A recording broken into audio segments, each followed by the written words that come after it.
Welcome to the Galloway Law Podcast. My name is Thomas Galloway. Suzie Pritchett is the director of the Drake Legal Clinic at Drake Law School. Her areas of expertise include immigration law and family law.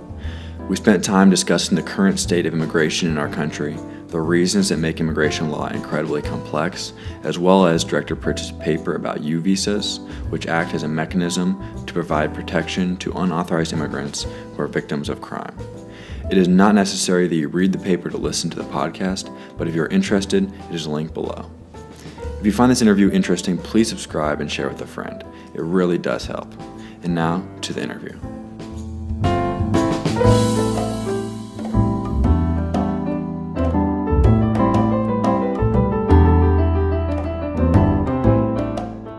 Okay, so I'd like to have you start a little bit by talking about the legal clinic and its function here with the law school. Sure. So the legal clinic is part of our experiential learning curriculum here at Drake, and experiential learning really encompasses a number of things. Clinic is a big piece of that, but it's also any type of experiences that gives students hands-on learning opportunities prior to graduation. So we have a number of internships here at Drake where we send students out into field placements with prosecutors' offices and governmental agencies, with nonprofits around Des Moines and beyond. We also have some courses at the law school that teach students real trial skills, so in a kind of a simulated environment. So the clinics are a piece of experiential learning, which is something we pride ourselves here at Drake on, sending students out into the world knowing how to practice. The clinics are like a medical residency, but for law students. So students in their second semester of their second year of law school and third year law students get to come and enroll in the clinic, and they basically take clinic like a course. They get credit for clinic, but instead of sitting in a classroom and listening to lecture and taking notes and taking a final exam, they get to work on live cases throughout the course of their time here. And we have 5 different clinics, each supervised by a faculty member who's also a licensed attorney. So we have a general civil practice clinic where students are undertaking a lot of cases in the area of family law, so divorce and custody issues, some guardianship. They'll also do some landlord-tenant issues as they arise. We have a criminal defense clinic where students are working on cases for indigent criminal defendants who've been charged with crimes here in state court in Iowa. We have an elder law clinic where students are helping people over 60 with a number of issues, particularly issues related to estates, wills, trusts. Also some guardianships take place in that clinic. We have an entrepreneurial clinic, which represents largely small businesses and nonprofit organizations and helps startup companies think about, what is the entity that would best serve them for what the goals of the company are, or helping a nonprofit draft some bylaws to help with entity governance and that sort of thing. And then last but not least, we have our Children's Rights Clinic, where students are working in children in need of assistance proceedings in state court, so where children themselves have potentially been removed from their family, are involved with the state, or there's been a filing of a termination of parental rights. Also, some children who have been involved in juvenile delinquency proceedings are being represented by, and parents are being represented by students in that clinic. So we hope students can come here to the clinic and find something that they're interested in. We have a lot of different substantive areas to choose from, but the goal here is really that students, while they're in clinic, get a core set of skills that allow them to hit the ground running. So they're working on live cases, they're going to court, they're drafting motions, they're filing things with the court, they're appearing in trials, really doing almost everything an entry-level attorney would do, but they have the benefit of a supervising faculty member here that's helping them to learn and reflect on their lawyering skills so that when they leave Drake, they really have a solid foundation to go from. Right. And how long have you been in the position of director of the legal clinic? So I came here in July of 2018, so not even quite a year yet. It's my first year in this position.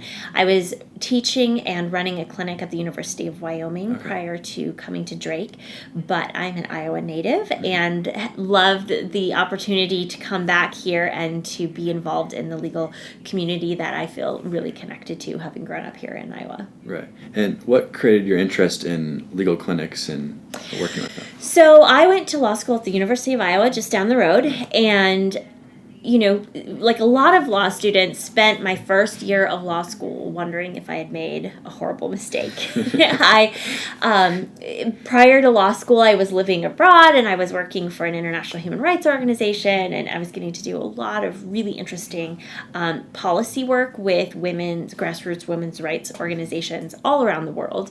And there was part of me that really was craving this skill set that you get from going to law school, right? Really critical analytical thinking skills and knowing that edge you get from thinking like a lawyer. So I made the decision to go back to law school, but my first year of law school really reflected none of the interests that I thought I wanted to pursue, right? Property law was just pretty painful for me, civil procedure, all of these subjects that failed to really reflect my passion in the area of international human rights. And then my second year of law school, I had the opportunity to enroll in a clinic at the University of Iowa, and I was in an immigration clinic there and got to represent a asylum seeker from the Democratic Republic of Congo, and just had the most kind of transformative experience when I realized that this was why I came to law school, right? And had the opportunity to apply international law in a domestic setting and actually change this individual's life. And so throughout, I represented him with my faculty supervisor at Iowa throughout the course of my law school career. And at the very end, he was granted asylum and was able to bring his family over from the Congo, where they had been living in danger and hiding from the government who was trying to persecute them. And they came to my graduation from law school, and to this day I stayed in contact. They're now U.S. citizens. They've all naturalized. So I just was so grateful for my clinical experience and thought that it is the perfect mix of being in a learning environment where you are free to make mistakes, but, some really deep, meaningful learning can occur. But then we also, and that's something I think I neglected in my overview of what the clinic is here at Drake, we also provide really meaningful legal services to people in the community for free. Right. And almost everybody that we serve here would be unable to afford to hire a private attorney and would potentially go without representation. So I always describe clinic as a win-win. It's a win for students who get to have this rich, meaningful learning experience, and it's a win for the community because we're able to meet a large segment of the unmet legal need here in our backyard. Right. Yeah. About what percentage of students are part of the clinic at some point in their life? That's an interesting question. So all students who graduate from Drake have to have completed at least 6 credits of experiential learning. So that could mean they had 6 credits of an internship, or they could have gotten those credits through an internship and enrolling in the clinic and perhaps doing a simulation course in the law school. But I would say because we have so many clinics, and it's really one of the strengths of the law school is our clinical program, that at least half, but it's probably even higher than that. Okay. So the better part of each graduating class will have come through our clinics here. Right.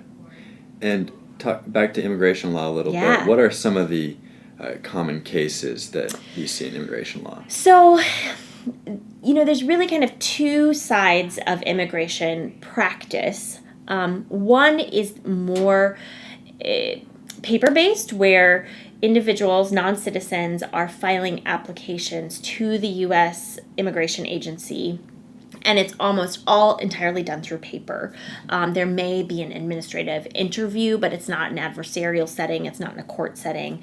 And those are called kind of affirmative immigration cases. Okay. So those cases have a lot of learning opportunity for students, and, a typical type of administrative or affirmative case is an application for naturalization or an application for a green card because a non-U.S. citizen marries a U.S. citizen and they want to get their green card through that marriage. Those are some of the more kind of standard affirmative applications that get filed. And then the other side of it are cases in removal proceedings where a non-citizen is being threatened with deportation and they're appearing in front of an immigration judge, and it's an adversarial hearing between the U.S. Department of Homeland Security, who is, asserting that this person should be deported or removed from the United States, and the non-citizen who may or may not have an attorney. And so in the immigration clinic I ran at Wyoming, we did both sides of that, but I would say, students really get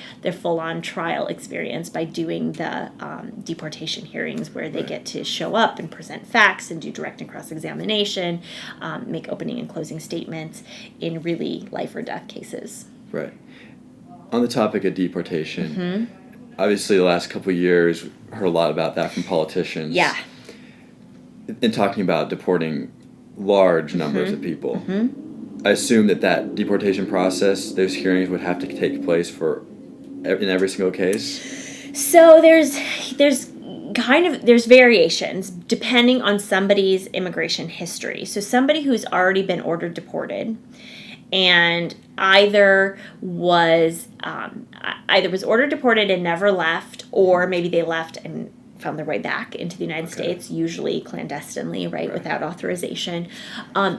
They are entitled to less due process because technically they've already had their day in court. Right. And in those cases, their prior order of deportation will just be reinstated so that they won't get another hearing. But for the most part, absent, some exceptions, most people who are being threatened with deportation do get a hearing in front of an immigration judge. Here in Des Moines and in Iowa, all of our cases go before an immigration court that's located in Omaha, Nebraska. There's not an immigration court in every state, so our closest immigration court is in Omaha. And, the person can go before the judge and, either assert that they are not in a category of somebody who is deportable from the United States, or if they are in a category of somebody who's deportable, there are certain affirmative type defenses that you can say, like, yes, I'm deportable, but please let me stay because. And one of those defenses is because I would like to apply for asylum, because I may be persecuted in my country of origin. Right. So that's where asylum often comes in, although there's other pathways to asking for asylum as well. Right, okay. And now I have some questions about the paper. Yeah, sure. I'll have that linked below for listeners who want to check it out.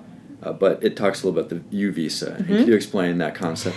Yeah, so the U visa is a visa that's available to individuals who have been victims of crime in the United States. And the Congress created the U visa because there was this recognition that people living in the United States without immigration status may be afraid to reach out to law enforcement if they had been the victim of crime, because they were afraid that reaching out to law enforcement would result in their own deportation. So, police forces around the United States noted that there was kind of these shady underworlds of undocumented people who were just really, really vulnerable to being victimized because people knew they wouldn't report to the police. And so the U visa was an effort to get some of these people to start cooperating with law enforcement to report crime to the police. And in exchange for their helpfulness in reporting crime, they would be given a 4-year visa to have legal status here in the United States. And so the way it works is that if somebody is either undocumented or has maybe overstayed their visa or has another type of visa that's about to run out, and they are unfortunately the victim of crime, they need to be helpful to law enforcement, so they can't refuse to testify. They can't, recant or, somehow frustrate the prosecution's case. But if they are helpful, the prosecutor or the police or even the judge can sign a certificate that says, yes, this person was helpful. And that person can then take that certificate and go to the U.S. Immigration Agency and say, because I was helpful in the prosecution of this crime, please grant me a U visa. There are a couple of limiting factors on that. One is that there's only a certain list of crimes for which somebody is eligible. So generally, if you get pickpocketed on the street, that's not going to qualify you for a U visa, but they're more serious crimes, usually assault, kidnapping. The U visa came about because of the Violence Against Women Act, so there are a lot of crimes that are associated with gender-based violence. But if somebody is successful in getting a prosecutor or a police officer or a judge to sign the certificate saying they were helpful, that person can then apply to the U.S. government for this visa, which will give them immigration status for 4 years. Right. After 3 years, they can apply for a green card, which Okay. puts them on a path toward citizenship. It's a very forgiving visa, meaning that if somebody has a very irregular immigration history, maybe has even been ordered deported before, it will sort of forgive or waive Okay. those immigration violations. It waives many criminal violations. So if somebody finds himself in the unfortunate circumstance of being the victim of a crime, it can also be a blessing in disguise because it might open up an immigration pathway for them that was otherwise unavailable. Right. And the paper talks a little bit about the rights illegal immigrants have in the justice system. Yeah. Could you go through that, what those rights are a little bit? So, everybody, regardless of someone's immigration status, certain constitutional protections apply to everyone, right? Merely by physically being present here in the United States. And a number of those protections apply in, the criminal justice process, right? So my paper is interested in thinking about the situation that arises when somebody is the recipient of a U visa and they're called to testify in the underlying criminal case in which they were the victim, right? And that seems quite normal, right? Usually you think about a criminal case going to trial, the victim gets up and testifies and says, this is what happens when I was assaulted on this day and that day. The the glitch, however, happens when the defense attorney, rightfully so, wants to then raise the issue of the victim's immigration status because there is the potential that somebody only reported a crime or fabricated a crime to put themselves on this pathway to the U visa, right? And so the defense attorney might want to bring up the fact that a U visa is at issue here, and that's evidence of bias or propensity to fabricate the crime. And so I was looking at this and saying, well, hold on for a second. To what extent is a victim's immigration status relevant? Is it prejudicial, more prejudicial than probative, which is kind of a basic weighing factor that happens in all evidentiary determinations? We want to make sure we don't trounce on the criminal defendant's rights, right, by being able to present information that's relevant to his or her case, confront adverse witnesses. And so in thinking through this scenario, it triggered a lot of thoughts for me about women who have been the victims of rape and other gender-based crimes in that context, and how has the justice system dealt with really highly prejudicial issues in that instance, in the way that immigration is a highly prejudicial issue, right? Like, you can't walk outside and ask somebody what they think about immigration, and almost everyone's going to have, wildly varying opinions on one side or the other. It's not sort of this neutral issue. Right.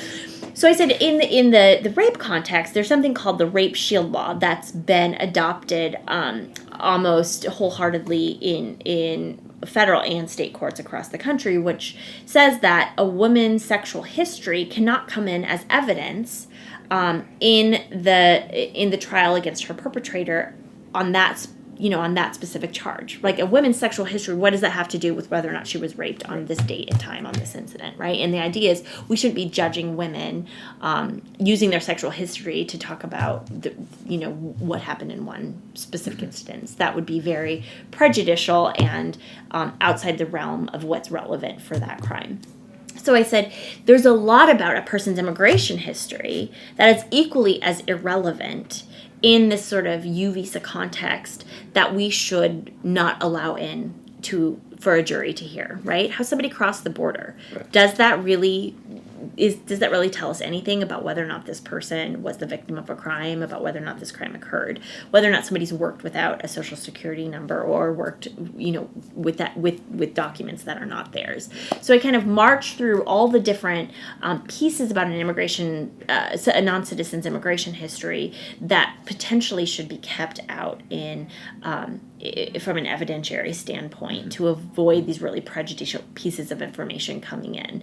I take as my baseline a case that we actually, students in my clinic at Wyoming actually worked on, where a woman had been the victim of a crime and she was called to testify, and the defense attorney knew that she was also going to be applying for a U visa, so he then proceeded to ask her about her immigration status, ask her about how she crossed the border, ask her how she'd been working. He subpoenaed her employer, he subpoenaed her I-9 forms, right, to try and introduce all this evidence about the fact that she's just a lying type of person and she's, crossed the border illegally, and this therefore tells us a lot about her character, and the jury should believe anything she says. And this particular jury found that very compelling and found the defendant not guilty in that case, even though there was a video recording of the defendant basically committing the crime. Really, I think it was because it was so highly prejudicial, all that information that came in, not to mention the fact that the victim was entirely traumatized by the process. I mean, this was a small town. Her entire immigration history had been leaked. She immediately lost her job, of course, because her employer had been subpoenaed to testify, and they hadn't known that she didn't have immigration status. So it brought out all these issues, and rather than, helping her out of the shadows and putting her on a pathway toward normal immigration status, she was really traumatized by the entire process. So the paper looks at, makes a proposal for ways to keep some of this really highly prejudicial immigration information out of a trial when there's a U visa applicant who takes the stand as a witness in the underlying criminal case. Right. As far as knowing their rights in the justice system, constitutional rights, how many illegal immigrants do you think are even aware that they have these rights? I mean, it's certainly, I think, an area where there's a lot of potential for education. Some groups here in Des Moines, I know, go down to the Polk County Jail and conduct kind of know your rights presentations for non-citizens who are detained there, because there isn't a basic understanding of what rights pertain and which don't. Where is the line of constitutional protection drawn? And I think your average person walking around the street is not entirely clear on that, and I think a lot of undocumented people assume that they don't have those protections in place. But it's really important for them to know, because even, both in the criminal context, of course, they get all of the 4th, 5th, and 6th Amendment rights that apply to citizens. But then in the immigration context, there are a lot of ways that they can assert rights against ICE efforts to put them into deportation proceedings, or they can, they don't have to answer certain questions, or they don't have to answer the door or allow ICE in without a warrant. And those are certain things that I think there's a gap in knowledge, and certainly I think people could, their level of fear and uncertainty could be lessened somewhat if there was more education around those issues. Certainly, yeah. Back to the process of obtaining a U visa, which you went over a little bit. Is that process sufficient, or do you think there's ways that can be improved? There's critiques of the process because they, detractors say that people just start fabricating crimes because they know it will put them on a pathway to immigration status. I mean, another big problem of the visa program is that people are often reporting crimes perpetrated by other undocumented people. So that ostensibly then gets that other undocumented person deported, because almost any criminal history is likely to get somebody deported, or even if somebody completely lacks immigration status, just being put on the radar, right? Being arrested is enough to get them deported, because once somebody's arrested, they get booked into the Polk County Jail. Polk County has to run, the names and fingerprints of everybody there against the ICE database. If it shows that somebody's not in the U.S. lawfully, ICE then puts a hold on them until their criminal case is done, and after their criminal case is done, they're swooped up and taken to immigration court, or if they have already an outstanding order of deportation, that order gets reinstated and they get put on the flight or the bus back to their country of origin. So I think that's a problem, in that in helping some people, other people are potentially put on the radar and deported. There's a question about, well, if they're committing crimes, maybe we should deport them. And that's certainly, that's a valid argument and something I think we can all sort of take different sides on. But the other problem with the U visa program is that there are only 10,000 each year available across the entire country. And so if somebody is eligible, but there are no visas available that year because they've all been used already, they get put in a queue where they just sort of have to wait in line until new visas become available in the subsequent fiscal year.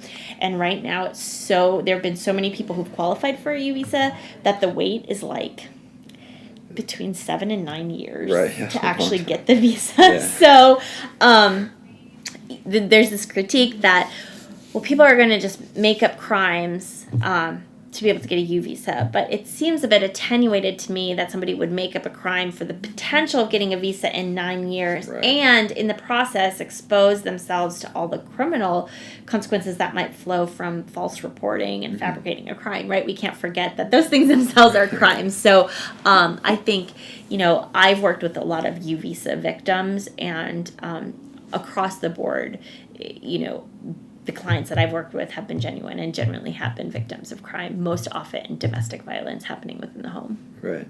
The paper also mentions immigration law being incredibly complex, which we discussed before we started. What are some of the main factors that make it so complex? So, I start each semester I teach immigration law. We talk about who has the authority to make immigration law and how have we gotten to where we are, this morass that we're in today. Some very early Supreme Court cases established this idea that, Congress has plenary power over immigration, meaning that Congress is the only one who gets to make immigration law, so the president doesn't get to, states don't get to, federal legislature gets to make immigration law, and it gets to basically do whatever it wants in the area of immigration law without a lot of judicial oversight, because the court has said, as a sovereign nation, we have to be able to control who comes and who goes. So in making that law, Congress can discriminate on the basis of origin if they want. They can discriminate on the basis of gender, which our code does in a number of places. It discriminates on the basis of national origin. We, for the longest time give preferential treatment to Cubans, or there's potential places of the immigration code that are carved out for people who've been victims of the one-child sterilization policy in China, right? So the reason we have this kind of mashed together complicated code is because Congress has been piecing it together for years and years and years, and the code reflects the political whims of the day, right? And at the same time, there's no real judicial checks on what our immigration code can and can't do. And so we get this very complicated piece of the law that has never, there have been moments in time where there have been major reforms, but it's been to bits and pieces and never thinking about our immigration code comprehensively. And so the complexity in part comes from that. The complexity also comes from the fact that, our country has changed a lot. Our economic situation has changed. We've come to rely on immigrant labor in a very different way than what was originally intended when the code was drafted. And there have been different sort of regulatory fixes and attempts at fixing that, but almost everybody, no matter what side of the political spectrum you're on, can agree that what we have isn't necessarily responsive either to the American economy, but also to, issues of human rights, family unity, and just global migration flows and what's happening in our world today. So that's kind of the background to how it is so complex. Right. Then there's the actual functioning of our immigration system where, to get a hearing in immigration court takes, 5 or 6 years sometimes because there's so many cases that are backlogged. Right. We had a major government shutdown that didn't help.